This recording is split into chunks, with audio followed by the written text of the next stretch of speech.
আমাদের first topic যেটা সেটা হলো ড্রুড মডেল। এটা একটা ক্লাসিক্যাল মডেল। তো এখানে বেসিক্যালি বিজ্ঞানী ড্রুড তিনি হচ্ছেন কাইনেটিক থিওরি অফ গ্যাসেস এই জিনিসটা অ্যাপ্লাই করছেন, বা গ্যাসের গতিতত্ত্ব এই জিনিসটা অ্যাপ্লাই করে মেটালের ইলেকট্রিক্যাল অ্যান্ড থার্মাল কন্ডাকশন এই দুইটা জিনিস তিনি ব্যাখ্যা করছেন। তো এই জিনিসটা গঠন করার আগে আমাদেরকে জানা লাগবে যে বিজ্ঞানী ড্রুড আসলে একটা মেটালের মধ্যে দিয়ে যে অ্যাটমগুলো আছে সেগুলোকে কীভাবে তিনি গঠনটা ব্যাখ্যা করছেন। ফার্স্ট অফ অল আমরা ধরে নিচ্ছি যে একটা মেটালের মধ্যে যে অ্যাটমসগুলো আছে সেগুলোর মধ্যে একটা সিঙ্গেল অ্যাটম আমরা নিচ্ছি।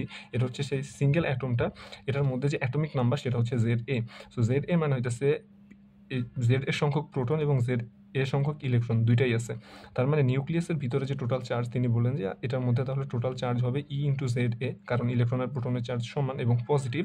সো প্রোটনের চার্জ পজিটিভ, সো ভিতরে EZA এটা লিখলেন, সেটা হচ্ছে আমার নিউক্লিয়াসের চার্জ।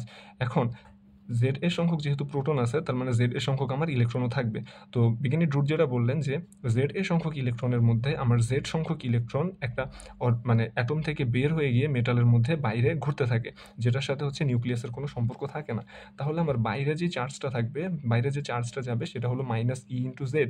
তাহলে আমার জেড এর সংখ্যক ছিল টোটাল ইলেকট্রন, তার মধ্যে জেড সংখ্যক ইলেকট্রন যদি বাইরে চলে যায় তাহলে আমার মাঝে একটা কিছু ইলেকট্রন থাকবে যেটা নিউক্লিয়াসের খুব কাছে থাকবে। তাহলে সেইখানে কয়টা ইলেকট্রন থাকবে? জেড এর সংখ্যক ছিল, জেড সংখ্যক বাইরে চলে গেছে, তাহলে মাঝে থাকবে হচ্ছে ZA মাইনাস জেড সংখ্যক ইলেকট্রন। তাহলে এখানে আমরা মেইনলি 3টা লেয়ার দেখতে পাইতেছি। একটা হচ্ছে যে ভিতরে একটা সেন্টারে যে জিনিসটা থাকে সেটা হলো নিউক্লিয়াস।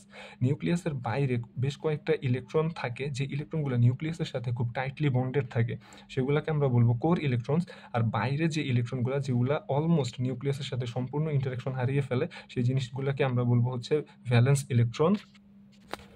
এখন যখন একটা মেটালের মধ্যে এরকম তো জাস্ট একটা অ্যাটম থাকে না, অনেকগুলো অ্যাটম যখন চলে আসে তখন জিনিসটা এরকম দাঁড়ায় যে এখানে অনেকগুলো অ্যাটম আছে, বাট বাইরের যে ভ্যালেন্স ইলেকট্রনগুলো আছে সেগুলো একসাথে যেন সমুদ্রের মধ্যে হারিয়ে যায় এরকম টাইপের একটা ব্যাপারের মতো হয়। তখন বাইরের যে ইলেকট্রনগুলো থাকে সেই ইলেকট্রনগুলোকে আমরা বলবো হচ্ছে কন্ডাকশন ইলেকট্রন, কারণ এই ইলেকট্রনগুলোই মূলত থার্মাল এবং ইলেকট্রিক্যাল এই দুইটা কন্ডাকশনে আগায়। অপরদিকে বাইরে নিউক্লিয়াসের কাছে যেই ইলেকট্রনগুলো থাকে সেগুলোকে আমরা বলতেছি কোর ইলেকট্রনস।